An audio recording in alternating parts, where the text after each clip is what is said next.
I guess the point of all of this is to say that Black men need to stand up for their Black women. Hello everyone. I am finally back with the video. I know, I'm such a high piece of shit. Like, I've just been stoned for the past week and working and sick, and I just neglected to work on any of my YouTube videos, so I apologize for that. Although, I don't have enough subscribers to keep me accountable, so maybe you can tell your friends to subscribe and I'll start posting videos faster.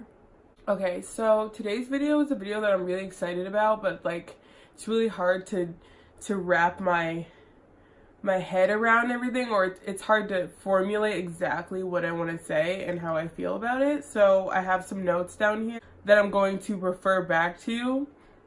So when you see me look down like this, it's because I'm looking at my cheat sheet.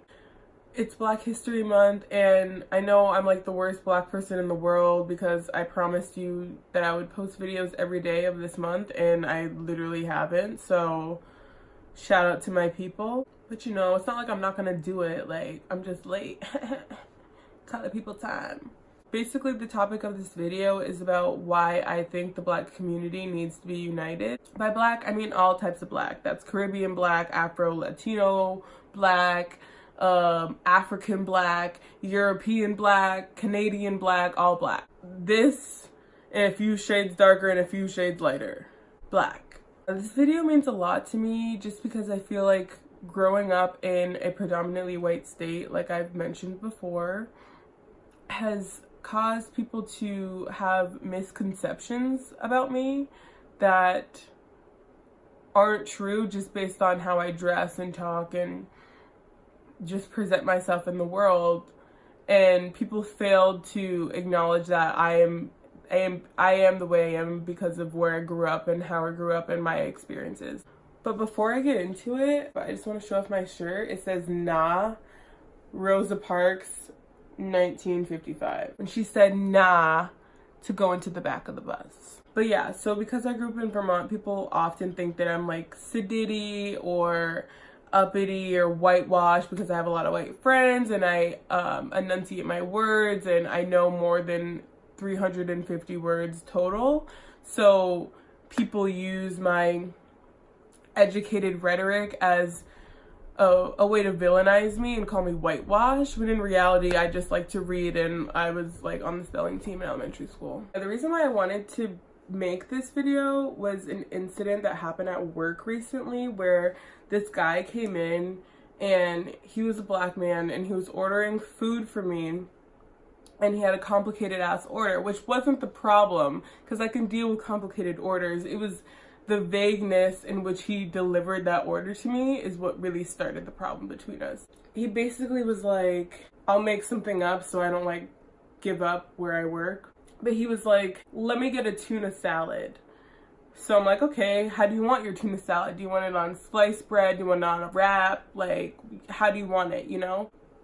And then he was like, just give me a tuna salad. I'm like, do you want tuna salad like on its own? Do you want it in a chef salad with vegetables and cheese? Like, how do you want this salad? But he just continued to test me and like give me more and more problems. So I got really frank with him and I was like, listen, like, this is how we do our tuna salad. You can get it this, and this way. I'm willing to do it however you want, but you need to be clear with me with what you are ordering. And I wasn't even that like rude about it. Like, I'm being more direct to you right now. But yeah, I ended up getting very straight to the point with him and I'm like, okay, so this is how we do it. Which way do you want it? X, Y, or Z? And he decides to choose something between X and Z. So I'm like, okay, I can do that for you. And I start spitting back exactly what he asked me. So you want this like this and this like this and da da da da. And he said yes. So once a customer says yes to me, they're locked into that order. Like, there's no turning back unless you like ask me on like this island's like, hey, can you add this, you know? But like when I repeat your order back to you and you say yes, that takes away any accountability that I might have for fucking up your order. Like, I can claim deniability at this point because you told me exactly what you wanted and I wrote that down. So I guess he didn't like how I was addressing him while taking his order. And mind you, I was being very respectful and trying to communicate with him as best as I could, but I could tell that he was testing me, and he came in with a bunch of preconceived notions about me and wanted to solidify that belief based on how he decided to talk to me and interact with me. So then I end up bringing him out or whatever, and I start doing some other stuff, and I hear him talking about me to another customer. Like, at this point, there's only him and another customer in my place, and he starts like talking about how crazy it is there and like in my workplace, and saying that I'm brainwashed. So then I start to get really heated because it's a really cowardice thing to do, to come to someone's job and harass them or talk about them when you know that they can't respond to you, because that's just gonna like fuel the fire even more. So he knew that I wasn't going to come at him recklessly in the same way that he was coming at me by talking about me to another customer because I was on the clock. So that's where I'm like, all right, this guy's a pussy. And he starts calling me brainwashed, and like I said, growing up in Vermont, that was always something that I was very insecure about. Like, people thinking that I wanted to be white, or black people assuming that I wasn't black enough or not educated on black culture, when in reality, just because I grew up around white people doesn't mean that my whole family isn't black and that I wasn't exposed to black culture in any way. So it's just really ignorant, and it was always something that to this day makes me feel really insecure, that as soon as I open my mouth, a lot of other people of color are judging me and assuming that I'm this way or another. The fact that he called me brainwashed really got me heated and kind of inspired me to make this video, just because I feel like black people or other people of color shouldn't judge their people based on relationships that a person of color might have with white people or other black people. Like, I feel like when I go out to clubs and I'm with a group of majority white girls, it allows people to stigmatize me or put these stereotypes on what I'm doing just based off who I'm around, when in reality, the people that I have as friends are people that I'm loyal to because they love me and I love them. The worst part about going out with predominantly white people is how the black men approach my friend group, and it's actually really interesting. I feel like because my white friends are with a black girl, they seem more approachable to black men, but it kind of makes them villainize me and see me as like whitewashed, even though they're going after my white friends.